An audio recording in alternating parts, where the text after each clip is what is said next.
चलिए कुछ और क्वेश्चन करके देख लेते हैं, सीधा सीधा क्वेश्चन स्टार्ट करेंगे। दिए गए प्रश्नों के उत्तर देने के लिए जानकारी को ध्यानपूर्वक पढ़िए। वैसा ही पहली परीक्षण है, हमको जमाना है। 7 नाटकों P, Q, R, S, T, V, W में से प्रत्येक नाटक का मंचन सप्ताह के अलग अलग दिन होना निश्चित हुआ है। मंचन सोमवार को शुरू होंगे और उसी सप्ताह रविवार को समाप्त होंगे। फिर से वैसा ही है, सोमवार से हम लोग रविवार तक, रविवार की बात कर रहे हैं, सोमवार से शुरू होंगे। ठीक है, ये मैं सोमवार लिख लिया, सोम, फिर ये मंगल, इसको लिखने में ज़्यादा समय नहीं लगता है और कोई बहुत बड़ी बात नहीं है। बुध, गुरु, शुक्र, शनि। देखेंगे इसमें थोड़ा सा अलग है ये क्वेश्चन, सब में थोड़ा थोड़ा वही अलग मिलेगा, एक क्वेश्चन नहीं रहेगा वैसा। नाटक वी का मंचन गुरुवार को होगा, इसमें सीधा सीधा दे दिया है, वी का मंचन गुरुवार को होगा। मैं यहाँ पे लिख लेता हूँ, ये वी को गुरुवार को होगा। नाटक वी और नाटक पी के बीच 2 नाटक होने तय हैं।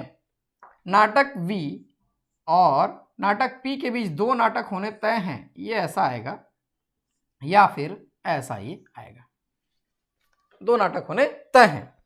ठीक है, उसके बाद नाटक टी व नाटक एस के बीच केवल 1 नाटक होना तय है। नाटक टी और नाटक एस के बीच, नाटक टी और एस के बीच केवल 1 नाटक होना तय है, इधर दिस और दिस, ऐसा 1 नाटक होना तय है, केवल 1 नाटक। नाटक वी जिस दिन होना निश्चित हुआ है, मतलब ये तो गुरुवार को दे दिया है, उसके एकदम पहले या एकदम बाद वाले दिन नाटक टी का मंचन तय नहीं है, मतलब टी यहाँ नहीं आएगा, टी यहाँ नहीं आएगा, ऐसा ये दिया हुआ है, तय नहीं है। चलिए, नाटक डब्ल्यू जिस दिन होना तय है, नाटक आर उससे 1 दिन पहले होना तय है। नाटक डब्ल्यू जिस दिन होना तय है उससे पहले नाटक आर होगा 1 दिन पहले, ये आर डब्ल्यू एक साथ आएगा, कोई दिक्कत नहीं है। नाटक एस और नाटक क्यू, नाटक एस नाटक क्यू के बाद होना तय नहीं है। नाटक एस जो है नाटक क्यू के बाद होना तय नहीं है, मतलब इसके ऊपर कहीं भी क्यू नहीं आएगा, ऐसा वो बोल रहे हैं, एस के नीचे ही आएगा। ठीक है, तो ऐसा हम लोग देखते हैं, किसी एक चीज को हमको लेकर चलना पड़ेगा। टी जैसे यहाँ पे बोल रहे हैं, टी यहाँ पे नहीं आएगा, तो टी डैश एस मैं यहाँ पे नहीं डाल सकता। एस डैश टी ऐसा डाल सकता हूँ क्या? हाँ, वैसा डाल सकते हैं। यहाँ पे भी वैसा नहीं कर सकता मैं, एस डैश टी यहाँ पे नहीं डाल सकता मैं, ऊपर में डाल सकता हूँ एस, उल्टा।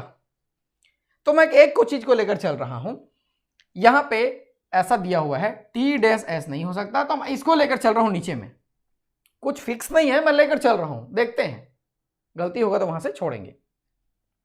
यहां पे एस और ये डैश और ये टी, ऐसा एस डैश टी क्यों लेकर चला अब देखेंगे, क्योंकि यहां पे नाटक एस और नाटक एस नाटक क्यू के बाद होना तय नहीं है, नाटक क्यू के बाद होना तय नहीं है, तो एक जगह में बच जाए तो नाटक क्यू को मैं तुरंत जमा लूंगा, ऐसा लालच में मैं उसको कर रहा हूं, और ज्यादा जगह बचता तो मैं नहीं जमा पाता, तो क्यू को मैं इसके बाद जमा रहा हूं।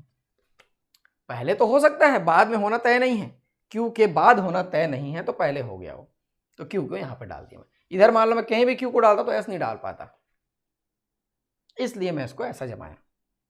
ठीक है, अभी देखेंगे यहां पे एक कंडीशन और दिया हुआ है, ये कंडीशन दिया हुआ है, तो v डैश डैश p, इधर तो p नहीं आ सकता, अब ऊपर ही जाते चलते हैं, v है डैश डैश p, ये ऐसा आएगा, इधर तो फुल हो गया ये, और उसके बाद r और w आने वाला है, और r और w दो ही जगह दिख रहा है, एक साथ आएगा तो r और w।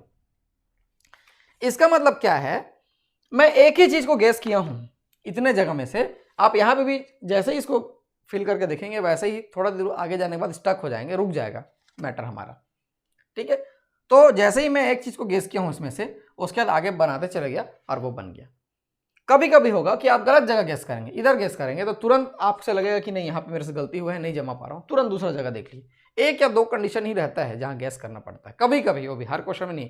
जैसे हम लोग पिछले पार्ट में देखे उसमें बिल्कुल फिक्स बैठाया था कि यहाँ पे ही आएगा, उसके अलावा कहीं पे नहीं आ सकता।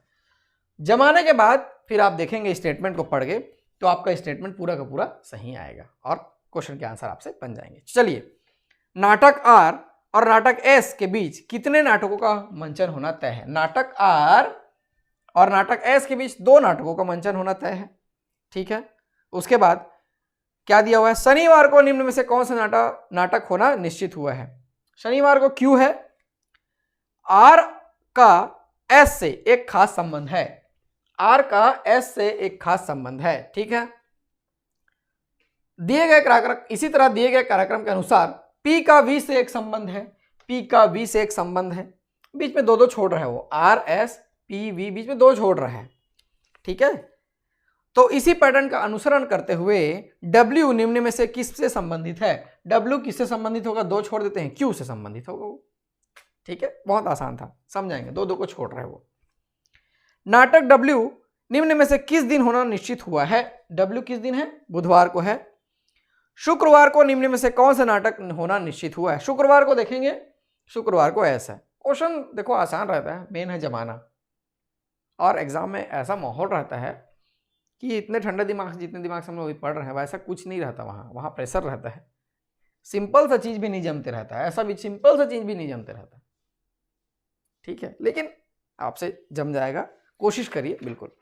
चलिए अगला क्वेश्चन करके देखते हैं। PQRSTU 6 मित्र हैं और एक क्लब के सदस्य हैं। ये अलग अलग खेल, football, cricket, tennis, basketball, badminton और वॉलीबॉल खेलते हैं, ऐसा ये दिया हुआ है। और अलग अलग खेल खेलने के अलावा इनमें और एक चीज़ क्या दिया हुआ है कि वो उससे छोटा है, वो उससे नाटा है, ऐसा दिया हुआ है, तो उसको भी हमको जमाना है। 2 चीज़ इसमें जमाना है, तो देखेंगे इसको कैसे बनाना है। देखो इससे हम लोग 2 चीज़ अलग अलग लेके चीज चलेंगे, एक हाइट लेके चलेंगे, एक गेम को लेकर चलेंगे, फिर बाद में दोनों को मिलाएंगे। टी जो कि P और S से लंबा है, टी जो है P और S से लंबा है, तो P और S जो है नीचे आएंगे, टी जो है लंबा है उससे। टेनिस खेलता है, टी क्या खेलता है? टेनिस खेलता है, तो मैं लिख लेता हूं P, इसको बाद में और जमाएंगे हम लोग ना, QRST और U। टी क्या है? टेनिस खेलता है, ऐसा दिया हुआ है, तो बहुत बढ़िया बात है, टी टेनिस खेलता है। ठीक है, जो उनमें से सबसे लंबा है वो बास्केटबॉल खेलता है। अब इसको मत ले लीजिएगा, अभी हमको पता नहीं है। जो उनमें से सबसे लंबा है वो क्या खेलता है? बास्केटबॉल खेलता है, तो इधर में जो सबसे ऊपर में आने वाला है वो बास्केटबॉल आएगा। देख लेते हैं, बास्केटबॉल लिख लेते हैं। ठीक है, अभी हम लोग 2 चीज अलग अलग लेके चल रहे हैं, कंफ्यूज नहीं होना है। जो उनमें सबसे लंबा है वो बास्केटबॉल खेलता है। ठीक है, आगे देखते हैं। और जो उनमें सबसे नाटा है वो वॉलीबॉल खेलता है, मतलब ये हाइट के क्रम में जमा रहे हैं, तो जो सबसे नाटा है वो क्या खेलता है? वॉलीबॉल खेलता है। ये वॉलीबॉल हो गया, वॉलीबॉल खेलता है। Q और S ना तो वॉलीबॉल खेलते हैं और ना ही बास्केटबॉल खेलते हैं, मतलब Q और S जो है नाटा भी नहीं है और लंबा भी नहीं है, सीधे सीधे बात, ना बास्केटबॉल खेलते हैं ना वॉलीबॉल खेलते हैं। Q और S में देखो यहाँ पे Q S बास्केटबॉल वॉलीबॉल देखेंगे, उसको नहीं खेलते हैं, दोनों को मिलाएंगे अभी हम लोग। R वॉलीबॉल खेलता है, R जो है वॉलीबॉल खेलता है, साफ साफ दिया हुआ है ये ऐसा, वॉलीबॉल वॉलीबॉल। और एक चीज ध्यान देंगे कि मैं वॉलीबॉल यहाँ पे लिख के रखा हुआ हूं, मतलब R सबसे छोटा हो गया, ये R यहाँ पे आएगा, वॉलीबॉल खेलता है वो। ठीक, ऊंचाई के लिहाज से T Q जो फुटबॉल खेलता है, Q फुटबॉल खेलता है, साफ साफ दिया है, देखो ऐसे ही स्टेटमेंट को ध्यान से पढ़ना है, फुटबॉल। T Q जो फुटबॉल खेलता है और P के बीच में है, P के बीच में है, P तो नीचे आ गया है ना, तो Q ऊपर आ जाएगा, Q क्या है? ऊपर आ जाएगा। और Q के ऊपर में कोई ना कोई एक और आएगा, कम से कम एक और आएगा। क्यों? क्योंकि सबसे ऊपर में Q और S नहीं है, कोई और है, तो इसके ऊपर में कोई और आएगा। तो चलिए समझ में आ रहा है चीज। ऊंचाई के लिहाज से T Q जो फुटबॉल खेलता है, मतलब फुटबॉल को मैं फट से लिख लिया यहाँ पे, और P के बीच में है, P तो नीचे है इसलिए Q जो है ऊपर चला गया और ये बीच में आ गया, और ये दोनों ऐसा जम गया और ये इससे लंबा बता रहा है, तो एस को मैं नीचे ले लूं क्या, एस को थोड़ा से नीचे ले लेता हूं मैं, ये तो ऐसा जम गया है ये। तो देखो S R P T Q, ये 5 तो हो गए, तो बचा कौन यहाँ पे बच जा रहा है यू, तो यू आ जाएगा बास्केटबॉल। यहां तो बचा हुआ है यू, और यही जो है सबसे लंबा हो जाएगा। ये सब तो क्लियर हो गए, तो यू जो है सबसे लंबा और बास्केटबॉल हो जाएगा यू। यहां पे मैं लिख लेता हूं बास्केटबॉल, ये बास्केटबॉल हो गया और वो सबसे लंबा हो गया। ठीक है, यहाँ पे और कुछ बचा हुआ है क्या जिसको हम लोग जमा सकते हैं? चलिए क्यू और एस, एस भी क्या है यहाँ पे दिया हुआ है, बास्केटबॉल या वॉलीबॉल नहीं आएगा, तो बास्केटबॉल और वॉलीबॉल तो दोनों जम गया है यहाँ पे। और यहाँ पे पी और एस का खेल यहाँ पे बचा हुआ है, और हमारे पास 2 खेल बचे हुए हैं, क्रिकेट और बैडमिंटन, और कुछ स्टेटमेंट नहीं दिया हुआ है, तो हम क्लियर नहीं कह सकते कि कौन व्यक्ति जो है कौन सा खेल खेलता है। अब मैं क्रिकेट लिख लेता हूँ, कोई यहाँ पे कंफ्यूजन है ना, ये क्रिकेट हो गया, और ऑब्लिक में बैडमिंटन लिखेंगे, दोनों में से एक खेल खेलता है भाई वो, क्रिकेट और बैडमिंटन, और ये भी वैसा ही आएगा क्योंकि क्लियर नहीं हो पा रहा है, क्रिकेट और बैडमिंटन, ये ऐसा हो गया, दोनों में से कोई एक खेल खेलता है, और एक सीक्वेंस में हम लोग उसका हाइट है, ये हाइट के सीक्वेंस में जमा हुआ है। आप चाहो तो इसको पूरा हाइट के हिसाब से जमा के फिर से लिख सकते हो, कोई दिक्कत नहीं है।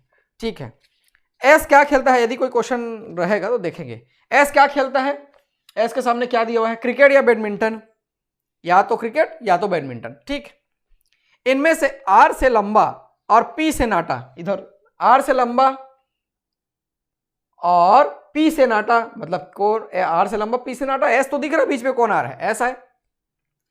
इनमें से बास्केटबॉल कौन खेलता है, बास्केटबॉल देखो, बास्केटबॉल ये यू खेलता है, बास्केटबॉल दोनों जगह दिख रहा है। निम्नलिखित में से कौन सा कथन सत्य नहीं है? टी आर से लंबा है, टी जो है आर से लंबा है, हाँ लंबा है, ऊपर है। यू क्यू से लंबा है, यू क्यू से लंबा है, हाँ यू सबसे लंबा है। तो क्यू जो है एस से नाटा है, क्यू एस से नाटा है, नहीं एस तो क्यू तो बड़ा दिख रहा है यहाँ पे भाई, तो यही कथन जो है वो सत्य नहीं है। यदि उन्हें ऊंचाई के अवरोही क्रम में खड़ा किया जाए तो कौन सा तीसरे क्रम पे आएगा? मैं तो पहले से ही खड़ा करके रखा हूं इनको अवरोही क्रम में, अवरोही क्रम मतलब घटते हुए क्रम में, ये सबसे ज्यादा, फिर छोटा, फिर छोटा, फिर छोटा, फिर छोटा और सबसे छोटा। तो तीसरे क्रम पे कौन आएगा? तो तीसरे क्रम पे यहाँ पे टी दिखाई दे रहा है, तो यही हमारा आंसर हो जाएगा टी। ठीक है, मिलाने की आवश्यकता नहीं पड़ी, आप चाहे तो इसके हिसाब से जमा के फाइनल आंसर लिख सकते हैं, you Q T P S R, और उसके सामने उसका गेम्स लिख के फाइनल आंसर लिख सकते हैं। ये अच्छा प्रश्न था, और इसमें 2 तरह से सोचना पड़ गया, ऐसा प्रश्न आपसे बनना चाहिए।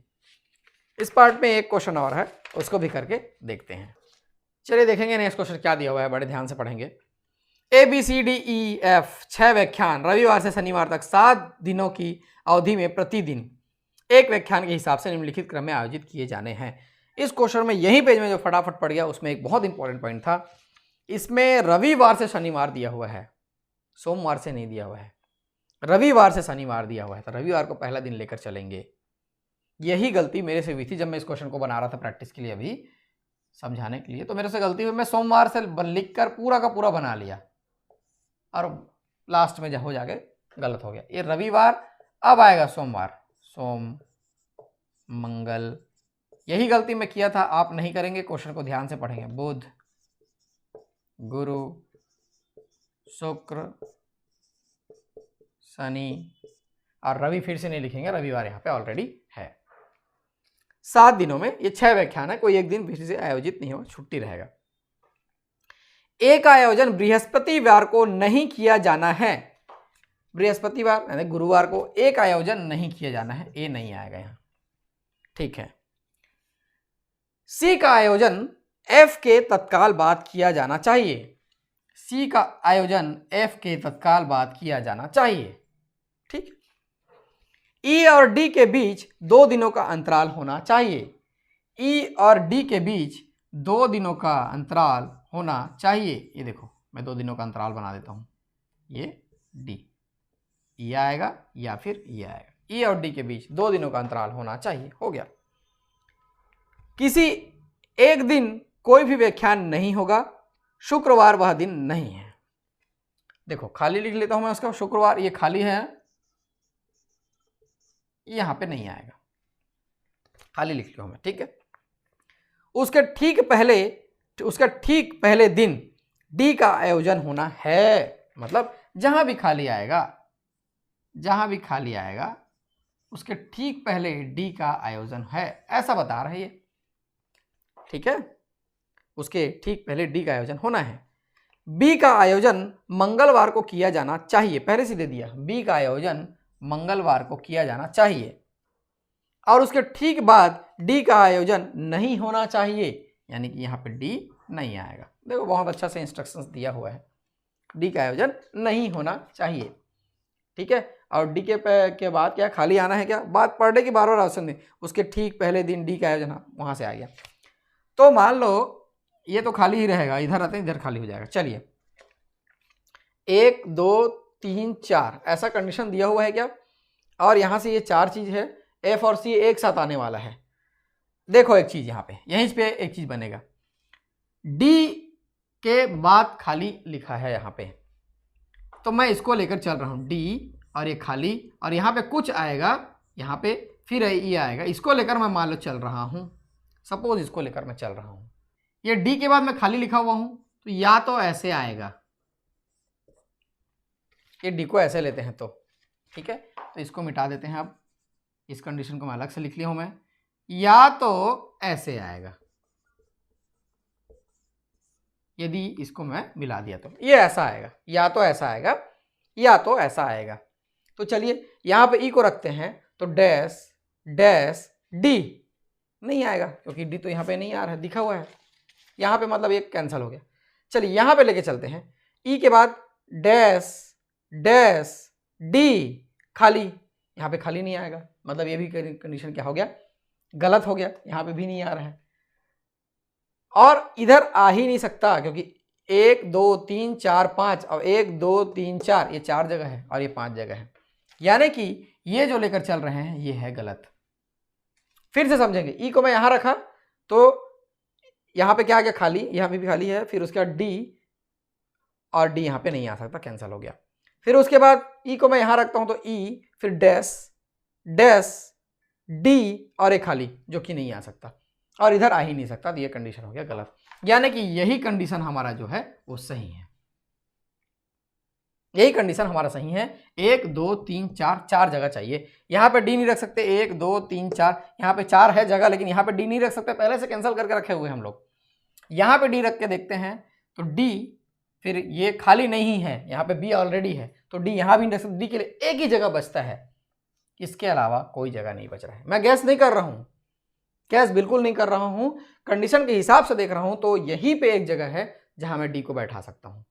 तो डी हो गया, और ये खाली हो गया, फिर उसके बाद अभी डैश करके रखते हैं, यहाँ पे कुछ और रहेगा, ये खाली हो गया, फिर ये बी तो ऑलरेडी आ गया है, और ये ई, ये ऐसा आएगा, ये कंडीशन यहाँ पे सेट हो गया, ये वाला खाली है, इसको खाली लिख सकते हैं हम लोग, ये वाला खाली है। उसके बाद एफ और सी, इसको जमाना है, एफ सी और ए बच रहा है, तो ए यहां नहीं आएगा, ए यहां पे नहीं आएगा, और मान लो मैं ए को यहां रखता हूं, ध्यान से देंगे ये यहां पे नहीं आएगा, अब मैं मान लो ए को यहां रखता हूं, तो एफ और सी जो है एक साथ आने वाला है, एफ और सी एक साथ आने वाला है, मैं उसको कहां रखूंगा, जगह ही नहीं बचेगा, इसलिए ए यहां पे आएगा। मैं जो बोल रहा हूं वो इंपॉर्टेंट है, ध्यान से सुनिएगा, वही इंपॉर्टेंट है, मैं किस जगह को क्यों वहां पे प्लेस कर रहा हूं, इसलिए यहां पे ए आएगा, और एफ और सी यहां पे आ जाएगा, और ये हमारा राइट अरेंजमेंट हो जाएगा, और यही हमारा आंसर हो जाएगा, मतलब आंसर लेंगे, ये अरेंजमेंट राइट हो जाएगा। सी और डी के बीच कितने व्याख्यानों का आयोजन किया गया है, सी और डी के बीच कितने व्याख्यानों का आयोजन किया गया है, तो ये खाली है, ध्यान देंगे, सी और डी के बीच 1 2 3 व्याख्यानों का आयोजन किया गया है, हालांकि दिन जो है 4 हैं। निम्नलिखित में से कौन सा एक श्रृंखला का अंतिम व्याख्यान है, अंतिम व्याख्यान ए है। व्याख्यानों के आयोजन के संपूर्ण क्रम को ज्ञात करने के लिए कौन सी सूचना अपेक्षित नहीं है, तो ध्यान देंगे जितना भी स्टेटमेंट दिया हुआ था उसमें से हमने सभी स्टेटमेंट का उपयोग किया है, तब जाके ये सॉल्व हुआ है, इसलिए सभी अपेक्षित हैं। ऐसा आता है कभी कभी कि कोई एक स्टेटमेंट दिया रहेगा, वो कोई काम का नहीं रहता है, उसको पूछते रहता है, वो सभी अपेक्षित हैं। व्याख्यान एफ का आयोजन किस दिन किया जाना चाहिए, व्याख्यान एफ का आयोजन गुरुवार को किया जाना चाहिए, बृहस्पतिवार जो दिया हुआ है। कौन से दिन कोई भी व्याख्यान नहीं है, तो ध्यान देंगे सोमवार को खाली है, कोई व्याख्यान नहीं है। तो ये पहली परीक्षण का एक और पार्ट था। उम्मीद करता हूं कि आपको ये वीडियो पसंद आया होगा और जो मैं कह रहा हूं और जो समझाने का प्रयास किया हूं वो समझ में आया होगा। आप मेरे साथ बने रहिए, वीडियोस को ज़्यादा से ज़्यादा शेयर कीजिए। मैं और अच्छे अच्छे लेसन्स आपके लेकर आते रहूँगा। मैं रेगुलर नहीं आ पाता हूँ, उसके बहुत सारे रीज़न्स हैं, लेकिन जब भी मैं आता हूँ और जो भी चीज़ मैं लेकर आपके सामने आता हूँ वो बहुत इंपॉर्टेंट रहता है। उस चीज़ को आप रेगुलर देखेंगे, नोट्स बनाएंगे, तो आपका मैथ्स और रीजनिंग पूरा का पूरा क्लियर हो जाएगा। बार बार आपको लाइव क्लासेस जाने की ज़रूरत नहीं है, बार बार कुछ करने की आवश्यकता नहीं है, एक बार कंप्लीट करके रखिए। कॉन्सेप्ट से मैं चलने का प्रयास करता हूँ, ज़्यादा ट्रिक का इस्तेमाल नहीं करता हूँ। मैं जहाँ चाहता हूँ कि कॉन्सेप्ट यदि आप जान जाएंगे तो ट्रिक खुद से बना लेंगे, और ट्रिक के पीछे जाएंगे तो वो कुछ दिन तक याद रहता है, उसके बाद भूल जाते हैं। हाँ, कोई कोई टॉपिक बिल्कुल ट्रिक पर डिपेंड करता है, सब टॉपिक डिपेंड नहीं करते। कॉन्सेप्ट से जाइए, फंडा समझिए, आप क्वेश्चंस बनाने लगेंगे। तो मैं देवेश आप लोग लेसन सिखाते रहूँगा। आप मेरे साथ बने रहिए, वीडियोस देखते रहिए, शेयर करते रहिए। Thank you.